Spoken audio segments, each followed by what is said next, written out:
ချက်တွေလည်းလွတ်သွားနိုင်တယ်။ဒါကြောင့်ဝိပဿနာအားထုတ်တယ်ဆိုတာ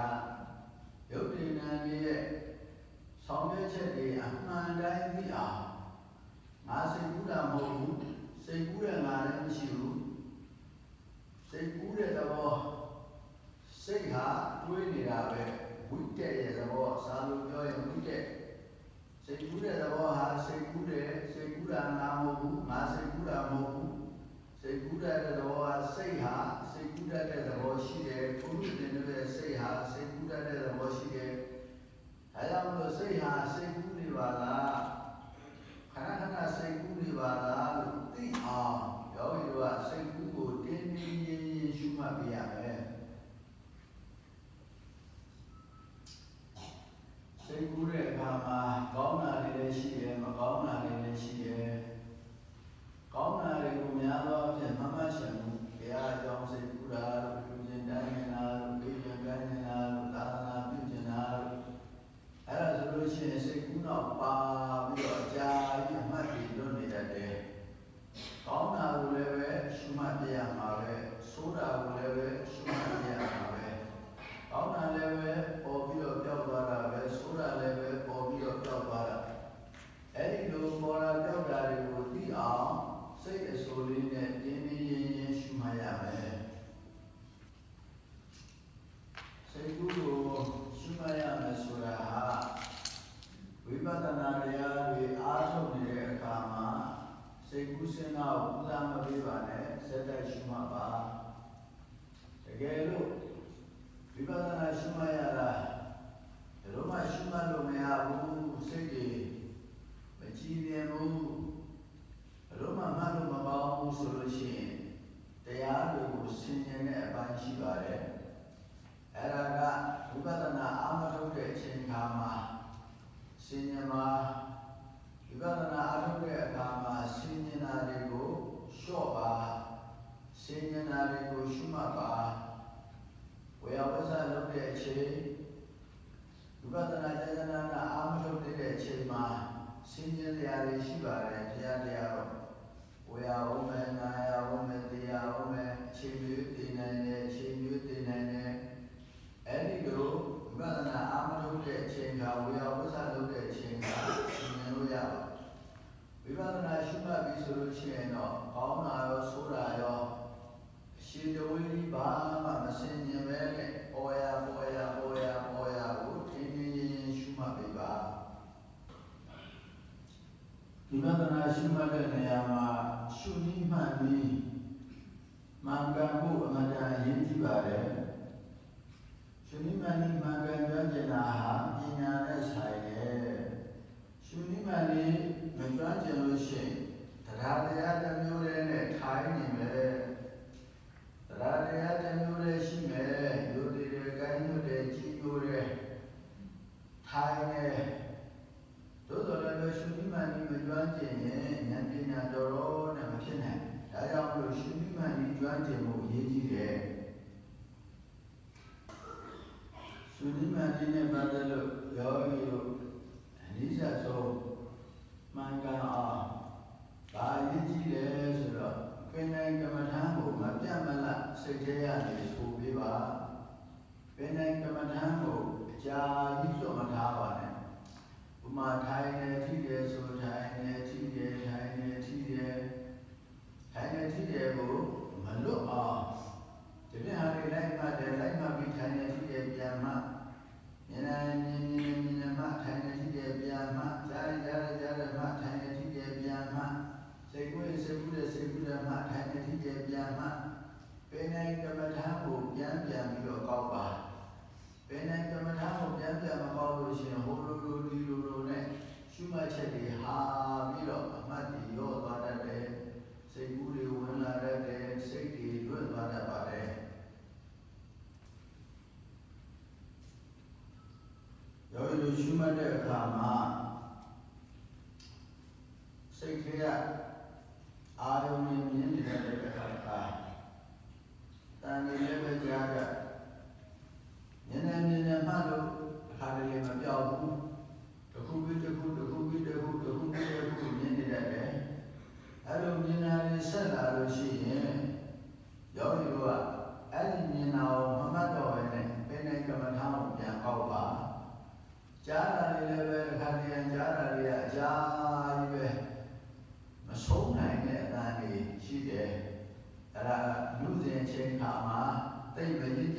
ချိန်မှာ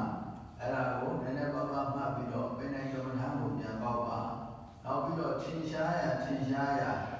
နာရာတို့ကြိုက်တာတို့စူးတာတို့ထင်ရှားရကိုပြောင်းပြီးတော့မှတ်ပေးပါမထင်ရှားတာကိုဥဒ္ဒမပေးနဲ့ထင်ရှားရကိုဥဒ္ဒပေးပါရှုမှတ်တဲ့အခါမှာရောရည်တို့ဉာဏ်ဖြစ်စေကြားတာဖြစ်စေနားတာဖြစ်စေဖောင်းတာပိန်တာဖြစ်စေထိုင်တာထိတာဖြစ်စေနာမည်ဝေါဟာရကိုရှုမှတ်တာမဟုတ်ပါဘူးနာမည်ဝေါဟာရကိုရှုမှတ်တာမဟုတ်ပါဘူးနာမည်ဝေါဟာရမပါဘဲနဲ့လည်းမရဘူးနာမည်ဝေါဟာရဟောင်းနေပိန်နေထိုင်နေထိတယ်ဆိုတဲ့စကားလုံးအဆိုလေးကိုရှုမှတ်နေတာမဟုတ်ဘူးအဲ့ဒီစကားလုံးနဲ့တတ်မှတ်ထားတဲ့သဘောတွေတောင်းတဲ့သဘောတွေမာတဲ့သဘောတွေပြောတဲ့သဘောတွေတွန်းတဲ့သဘောတွေလွတ်တဲ့သဘောတွေအဲ့ဒီသဘောလေးတွေကိုတစ်ခုမဟုတ်တစ်ခုသိအောင်သိတဲ့သိအောင်သိချာသိအောင်စူးစူးဆိုင်မှတ်ရပါတယ်စူးဆိုင်တဲ့နေရာမှာစူးဆိုင်ရတယ်ဉာဏ်ကြားတာတွေကတော့ဉာဏ်တော်အားကြီးလို့မှတ်ရတာပေါ့ဉာဏ်ရတဲ့ကြားတဲ့မှထိတဲ့နေရာနာရာတို့စူးတာတို့စူးစူးဆိုင်ကလေးသဘောကိုသိအောင်မှတ်ပါ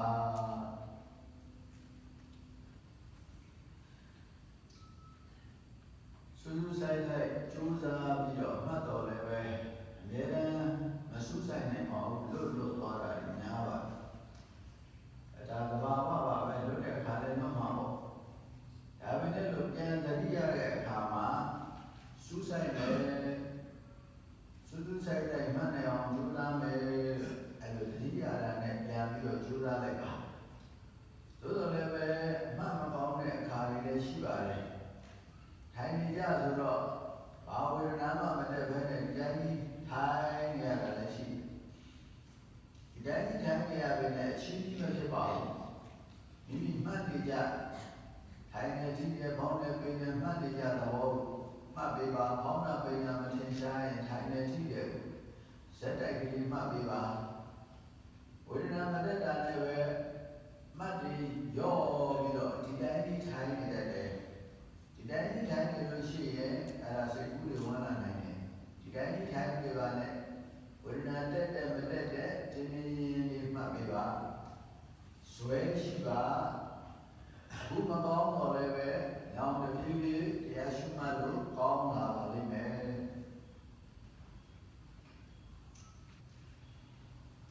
ရှုမှတ်တဲ့အခါမှာတမယုကြရှုမှတ်နေကြတိုင်းရပောင်းများစွာလာပေါင်းများစွာရှုမှတ်နေကြတဲ့ယောဂီတွေရှုမှတ်ပါများတဲ့အခါကျတော့ရှုမှတ်တာတော့ကျွမ်းကျင်တာပဲဆိုပြီးတော့ပေါ့သွားတယ်ဟောဒီလိုပဲရှုမှတ်နေရတာပဲသွားတယ်ပိုင်တယ်ကြွတယ်လမ်းတယ်ချတယ်ထိုင်တယ်ထိတယ်တမယုကြလေးဒီတိုင်းရှုမှတ်နေလို့မဟုတ်ဘူးစူးဆိုင်မှဉာဏ်ပညာဖြစ်တယ်နောက်ပြီးတော့အပြတ်ဖက်ကိုညှို့ပြီးတော့မှတ်ပေးရဒီလိုရှင်သာမဏေတိဆရာတော်ဘုရားကြီးရဲ့အိန္ဒိထကြောင်းဘုရားမှာနံပါတ်1ဖြစ်တိုင်းယုံနာချုပ်ပြဟံဧကံရှုရမည်ဖြစ်တိုင်းဆိုတာပေါ်လာတာလောတော့အခုမှတ်နေတဲ့ထိုင်နေထိတယ်ထိုင်နေထိတယ်ဆိုတာလည်းပဲတစ်ထိုင်နဲ့တစ်ထိုင်မတူဘူးတစ်ထိနဲ့တစ်ထိမတူဘူးတစ်ထိုင်နဲ့တစ်ထိုင်ပြောင်းသွားတယ်အဲဒီထိုင်နေတဲ့ထိုင်တာကိုမှတ်တာထိတာကိုမှတ်တာအဲ့လိုမှတ်တဲ့အခါမှာဘာမှဝေဒနာတွေမပေါ်လို့ဒီတိုင်းပဲထိုင်နေရတယ်စိတ်ထဲမှာကြာရင်ပြင်းလာတဲ့နိုင်ရှိဆိုရင်ပြင်းလာတဲ့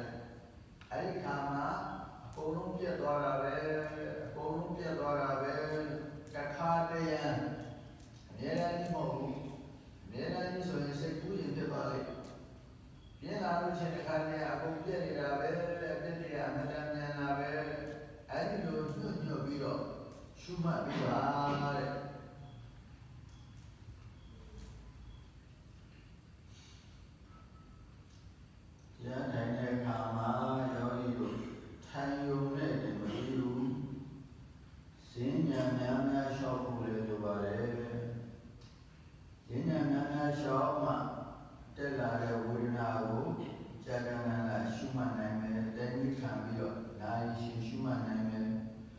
ဈဉ္ဉံအလျှောက်နေလို့ရှိရင်ဝေဒနာကိုသိမခံနိုင်ဘူးဝေဒနာကိုသိမခံနိုင်တဲ့အခါကျတော့စိတ်တွေပြန်နေမယ်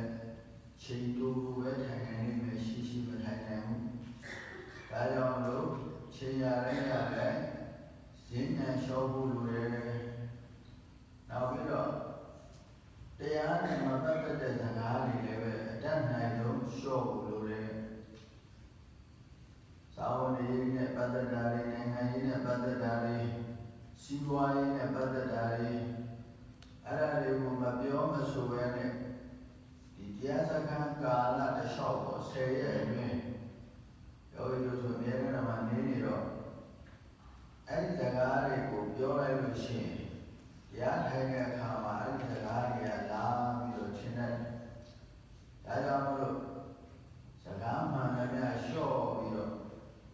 ဈဉ္ဉံလျှောက်လိုက်ထိုင်လိုက်ဈဉ္ဉံလျှောက်လိုက်ထိုင်လိုက်တရားနှလုံးသွင်းလို့ရှိရင်တရားတွေမကြခင်အားကောင်းလာပါလိမ့်မယ်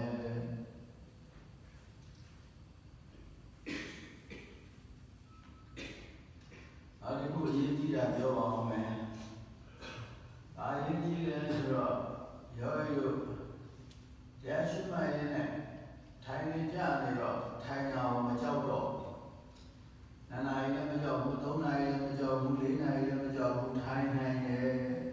ထိုင်နိုင်တိုင်းတရားမရပါဘူးအဲဒီထိုင်နိုင်တိုင်းတော့တရားမရခန္ဓာအကြောင်းကိုစူးစူးဆိုင်တဲ့သဘောပေါက်မှတရားဉာဏ်ရပါတယ်မှားတတ်ပါလေထိုင်နိုင်တယ်ဆိုပြီးတော့ဘာမှမမှတ်ပဲနဲ့အသာလေးမှေးပြီးတော့ဟိုစဉ်းစားဒီစဉ်းစားဟိုတရုပ်ခွဲဒီတရုပ်ခွဲဝိမာန်ဆန်းစစ်မှုတွေလုပ်တတ်ပါတယ်ဒါကဖြစ်တတ်တဲ့သဘောတွေပဲဘုဒ္ဓရရှိတဲ့ပုဂ္ဂိုလ်တွေဆိုပို့ပြီးတော့လုပ်တတ်တယ်ဘုဒ္ဓရတွေကများတော့ဘုလိုလိုဒီလိုလိုရှောက်စဉ်းစားနေတယ်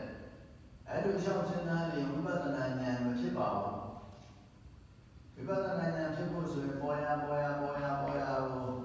ထိုင်နိုင်လည်းပဲ2 နာရီထိုင်နိုင်2 နာရီလုံးမှတ်ပါ3 နာရီထိုင်နိုင်3 နာရီလုံးမှတ်ပါ4 နာရီထိုင်နိုင်4 နာရီလုံးမှတ်ပါအမှတ်ကိုသမင်သက်သက်ဖြတ်မဖြစ်ပါနဲ့သို့တော်လည်းပဲချွင်းချက်တစ်ခုတော့ရှိပါတယ်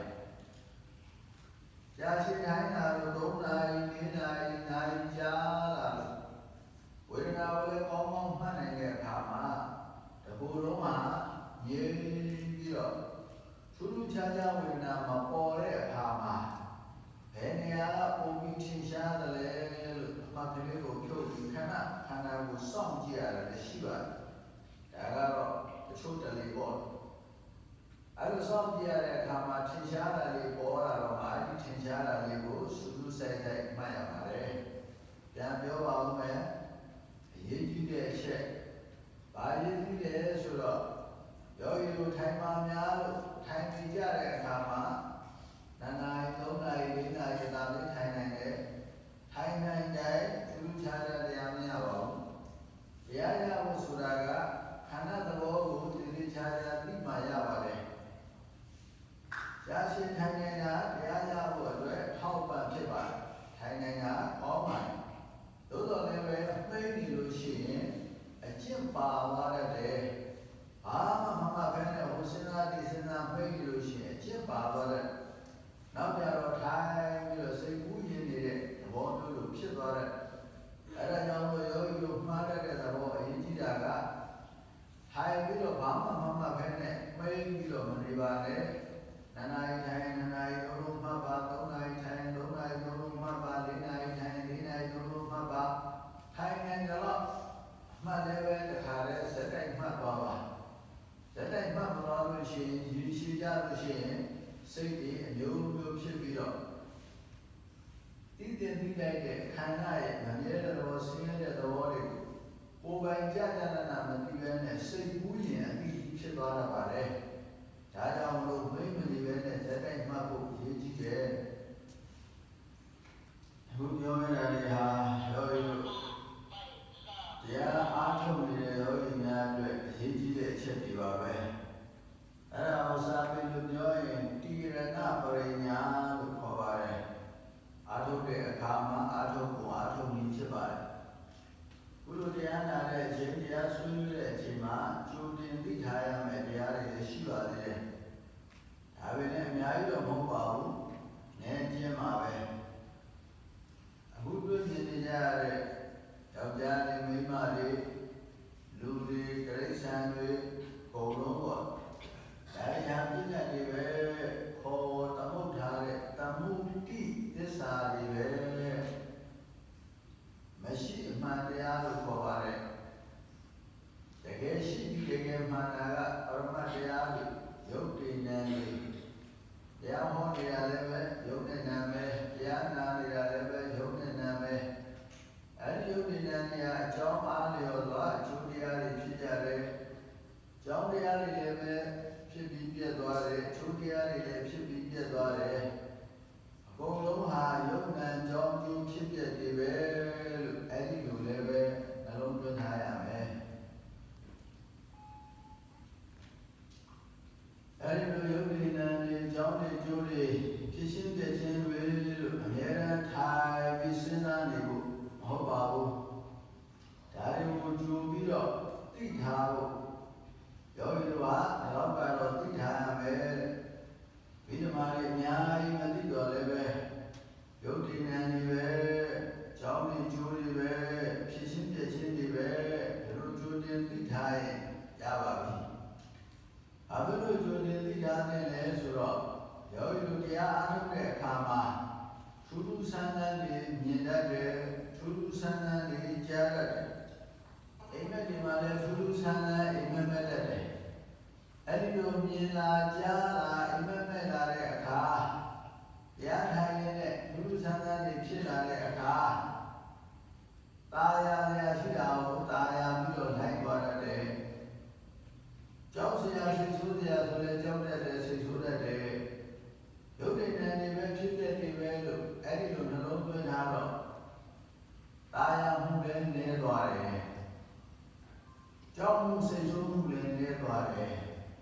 ဒါတွေကဘာမှမဟုတ်ဘူးယုတ်တဲ့ဉာဏ်တွေဖြစ်တဲ့နေတာပဲဆိုတော့အဲ့ဒီအထူးဆန်းတွေကိုစိတ်ဝင်စားနဲ့လိုက်เสียမလို့တော့အဲ့ဒီလိုမตาရအောင်မတတ်မဲ့အောင်ကြိုတင်ပြီးတော့နှလုံးသွင်းထားရခြင်းဖြစ်တယ်အများအားထိုင်စဉ်းစားနေဖို့မဟုတ်ပါဘူးဝိပဿနာယောဂီတွေဟာဝိပဿနာရဲ့ရည်ရွယ်ချက်ကိုမမေ့ဖို့အရေးကြီးပါတယ်ဝိပဿနာရှိမှပွားများနေတာဟာအမြင်ကြားရအောင်စီးပွားဥစ္စာတွေတိုးတက်အောင်လုပ်နေတာမဟုတ်ပါဘူးဝိပဿနာရဲ့ရည်ရွယ်ချက်အဓိကကယုတ်တိဏ္ဍာရီအကုန်လုံးဟာပြည့်စည်သွားတာပဲအကုန်ပြတ်မှာတွေပဲအခုလည်းပြတ်နေတယ်နောက်လည်းပြတ်မှာပဲဘာမှနှစ်သာရမရှိဘူးအပြတ်တွေပဲယုတ်တိဏ္ဍာရီရဲ့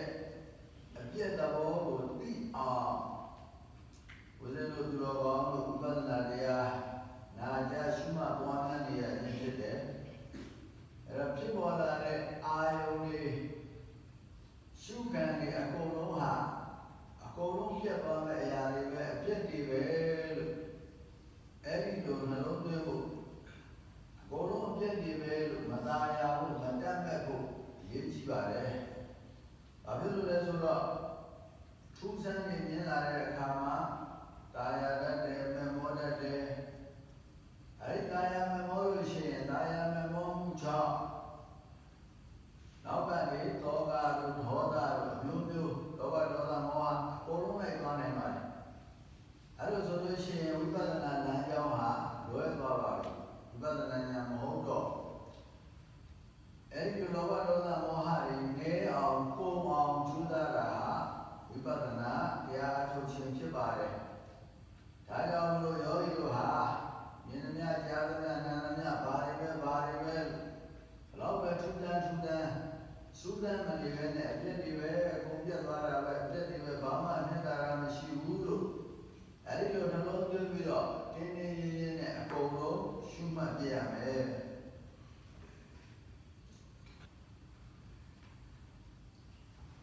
အခုရှုမှတ်နေတဲ့ယောဂီတို့ ဝိပဿနာရှုနည်းဟာလမ်းမှန်လမ်းတော်နိဗ္ဗာန်ရောက်နိုင်တဲ့လမ်းဖြစ်ပါလေယောဂီတို့လည်းစိုးရိမ်ရှုနေကြတာပဲကိုယ်လည်းရှုနေတာပဲတရားတရားတန်ခါအပေါ်မှာယုံကြည်သလိုရှုနည်းမှန်ဒီကိုနှစ်ကာယုံကြည်ဖို့လိုတယ်အဲဒီလိုယုံကြည်လို့အားထုတ်ကြရမယ်ဒါပေမဲ့ရိုးရိုးယုံနာနဲ့ဉာဏ်ပညာနဲ့ရှင်ပြီးယုံနာနဲ့အတူဉာဏ်ပညာနဲ့ရှင်ပြီးတော့ယုံတဲ့ယုံကြည်ချက်ဟာဉာဏ်မြန်အောင်မြင်နိုင်တယ်ဉာဏ်ပညာမပါတဲ့ယုံကြည်မှုဟာကြာရင်လမ်းလွဲသွားတတ်တယ်ဘယ်နေရာမှာလွဲတတ်လဲဆိုတော့ဥပ္ပယဘယဉာဏ်အမှုပိုင်းမှာလွဲတတ်တယ်ဒါအခုမရောက်သေးတော့လည်းပဲကြာတဲ့ယောဂီတွေဟာရောက်တတ်ပါတယ်။ဉာဏ်လိုအားထုတ်နေတဲ့ယောဂီတွေဟာရောက်တတ်တဲ့ဥရိယဘယနဲ့အမှုပိုင်းမှာအမျိုးမျိုးမြင်ရတဲ့အမျိုးမျိုးကြားရတဲ့ထူးဆန်းတဲ့ဉာဏ်နဲ့အိမ်မက်မဲ့တဲ့အဲ့ဒါတွေကိုသာယာပြီးတော့လိုက်သွားလို့ရှိရင်လမ်းလွဲသွားတတ်တယ်။ဒါကြောင့်မလို့တရားတော်ပေါ်ယုံကြည်တယ်ဆိုတာအဓိကဒီနည်းနဲ့ပြောမယ်ဆိုရင်ရှုမှတ်မှုကိုဇက်တဲ့ရှုမှတ်မဉ္ဇဉ်ပူညာရနိုင်တယ်ဆိုတာနှစ်ကာကယုံကြည်ဖို့လိုတယ်ယုံကြည်ယုံနေမဟုတ်ဘူးဇွဲလည်းရှိဖို့လိုတယ်ဇွဲဆိုတာကကျောင်းမှာနေလို့အများနဲ့အားထုတ်နေတာကိုဇွဲလို့ပြောတာမဟုတ်ဘူးဇွဲဆိုတာကသာသနာ့ဘောင်မှာနေုံနဲ့လူဘုတ်ကနေပြီးတော့သီလရှင်ရဟန်းဝေရုံနဲ့မဉ္ဇဉ်ပူညာမရပါဘူးအခုပြောတဲ့ဇွဲကအမှတ်ကိုဇက်တိုက်မှတ်တဲ့ဇွဲကိုဆိုလိုပါတယ်ဝိပဿနာလို့ကိုပြစ်ချမထားပဲနဲ့လျောင်းထိုင်ရသွားဝိယာဘုံ၄ပါးလုံးဘယ်အချိန်မဆိုဇွဲနဲ့ရှုမှတ်လို့ရှိရင်ယုံကြည်ချက်နဲ့ဉာဏ်ပညာနဲ့တွဲလိုက်တော့ယောဂီတို့မဉ္ဇဉ်ပူညာရဖို့ကျေးတွေပါပဲဒီနိလန်းဟာကျေးတွေရမယ်နိလန်းဖြစ်ပါတယ်ဒါကြောင့်မလို့မိမိတို့အခုချိန်မှာမထူးခြားတော့လည်းပဲအားမငယ်ပါနဲ့လမ်းကြောင်းမှန်းနေတဲ့အတွက်ကျေးတွေထူးခြားမယ်ကျေးတွေရမှာပဲအဲ့ဒါခုတော့ရှိတယ်ဟိုဟာလုံးလိုက်ဒီဟာလုံးလိုက်ဟိုဟာလုံးလိုက်ဒီဟာလုံးလိုက်ရောပြီးတော့ထိမိမိဒီခုလေးကိုမလုပ်ဘူးဆိုရင်တော့ခရီးကြာရတယ်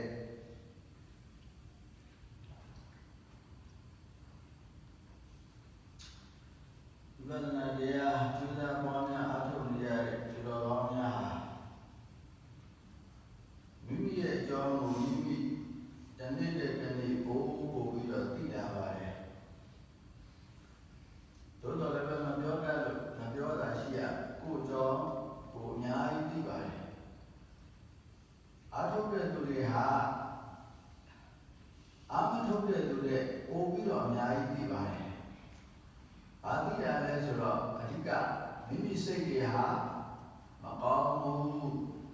မိမိစိတ်တွေဟာလောဘဒေါသမောဟခဏခဏဖြစ်တယ်ဒီလေသာတွေခဏခဏဖြစ်တယ်ဆိုတာတရားအားထုတ်တဲ့ယောဂီဟာကိုယ်ကြောင့်ကိုမှန်မှန်ကန်ကန်သိသိချာချာသိပါတယ်တရားအားထုတ်တဲ့သူကတော့လောဘဒေါသဖြစ်လို့လည်းဖြစ်မှမသိပါဘူးတရားထုတ်တဲ့ပုဂ္ဂိုလ်တွေကကိုယ်ကြောင့်ကိုသိဒါကြောင့်မို့ကိုယ်ကြောင့်ကိုသိအောင်လုပ်တာဝိပဿနာတနည်းအားဖြင့်ကိုယ်အသေးကိုမြင်အောင်လုပ်တာဝိပဿနာအပြစ်တွေကို